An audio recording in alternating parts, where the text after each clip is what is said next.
New normal, unprecedented, pivot, uncertain times, virtual. A year ago, I would not have expected that the initial audience of most of my presentations in 2020 and into 2021 would be a camera or a computer screen. While this certainly wouldn't have been my first choice of how to get to interact with students at the Women Changing the Face of Agriculture conference, I'm still so excited to be a part of your experience. My name is Jenny Webb, and I'm a program manager at Illinois Farm Bureau's home office in Bloomington. In the past year, my role at Illinois Farm Bureau has changed dramatically. In this role, I wear a lot of hats. When people outside of IFB ask me what I do, the simplest way to explain it to them is that I say I'm an event planner. I work with our Young Leader program for 18 to 35-year-old members, and I also oversee our youth and collegiate programs. A big part of my role is planning a variety of conferences, programs, meetings, and events. The thing is, in 2020, you may have noticed that pretty much everything was canceled. I am a planner. I love details.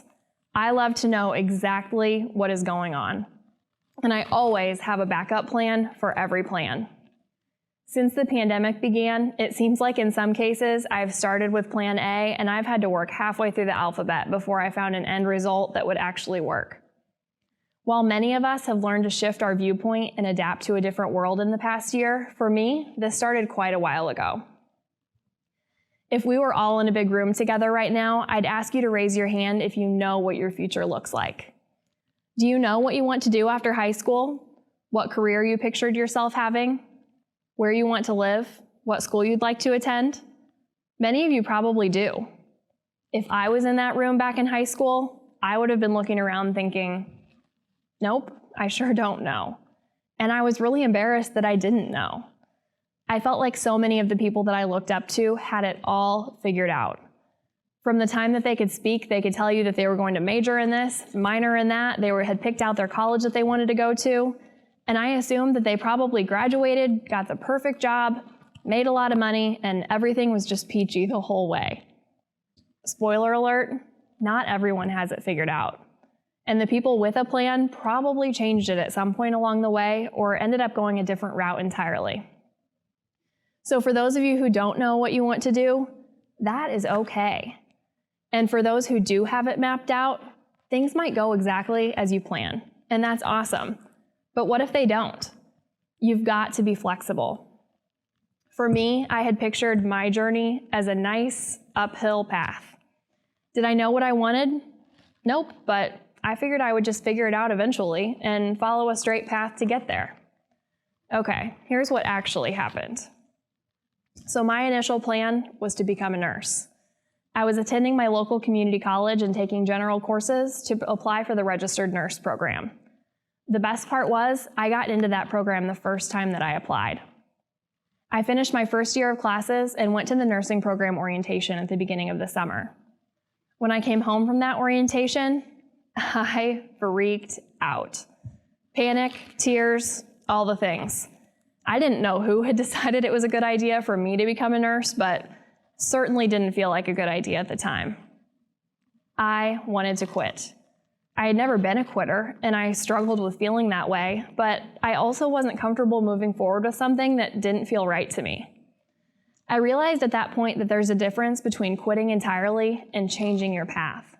Changing your path is not a sign of failure. It's not a step backwards, but it is a chance to pause, rediscover your purpose, and refocus your goals on that purpose. But always keep in mind, there is often a consequence to every action. I ended up calling and giving up my spot in the nursing program, and I made an appointment to visit the guidance counselor at the community college to figure out my class schedule for the following year. Business. I would stick with business prerequisites, nice and general.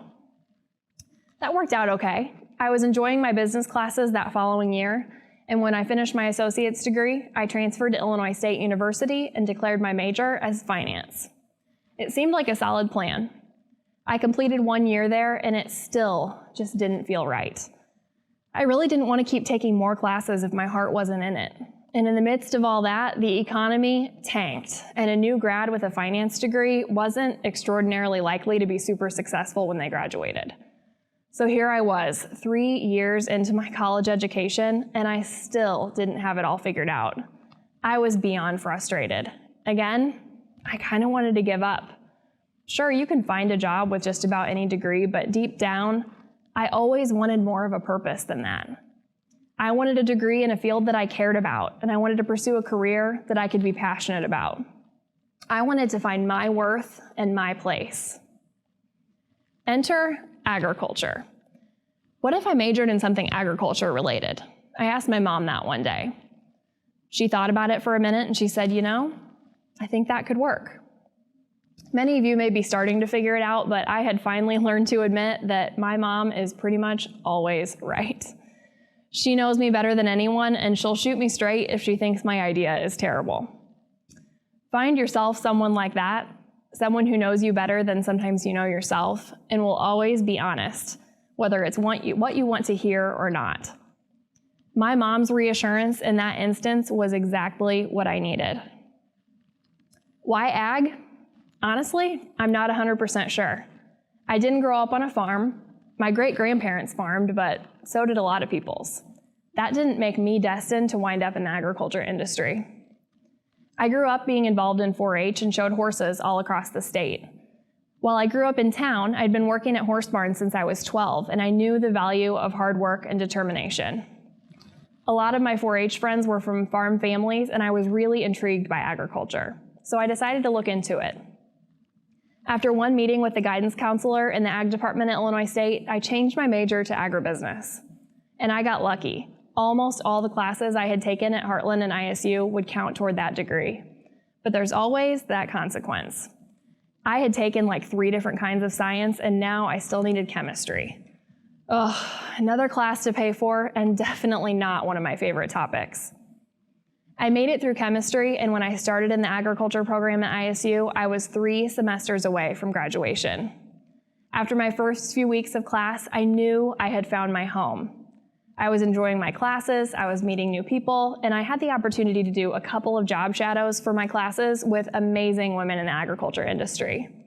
They might not have realized it, but those women helped me confirm that I was on the right path. It was such a relief that through all of those twists and turns, I finally ended up where I needed to be. When I graduated and started my career, I worried that not having a farm background would be a disservice somehow. In visiting with a farmer in my first role, I learned that I needed to shift my perspective. I was talking about my background one day and he said, "That's really cool. The fact that I didn't grow up on a farm?" He told me, "You're here in this industry because you want to be. Not because your family expected you to be or because you felt like you had to be." I realized that what I viewed as a negative could actually be a positive. I just needed to change my perspective.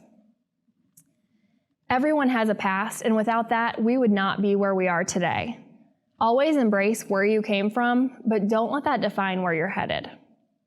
I am who I am today because I made conscious choices to be here. I hit roadblocks, maybe made some decisions that weren't the best, and I had to live with the consequences. It wasn't easy, but I can assure you it was worth it. Each of those challenges helped me grow as a student, as an employee, as a professional, and as a human. I gained a whole heck of a lot more valuable life experience through all of those twists and turns than I would have if I had it easy. See, those consequences don't always have to be negative. You know what? Both of these lines will get you to the same point eventually. I realized that the path I took really didn't matter to anyone but me. It's so easy to be your own biggest critic. When I introduce myself now, I don't have to explain everywhere I've been to get to where I am today. My biography that I provided for this conference says that I graduated from Illinois State with a degree in agribusiness and what my title is today. That is really all that matters in the end. But that's why I wanted to share my story with you, to reassure you that you have so many opportunities ahead, and I am confident that each one of you will wind up exactly where you need to be. There are probably quite a few teachers or role models that you have that didn't have a perfect path to get to where they are today. If someone's career interests you, ask them about that career, but also ask them about how they got there. You might be surprised to find out what their journey looked like. Don't be discouraged if your path doesn't turn out exactly like you plan. Use those experiences to better yourself. Strive to be self-aware and reflect on your choices along the way. Find your passion. Find your worth. Don't settle. And remember to always be nice to yourself along the way.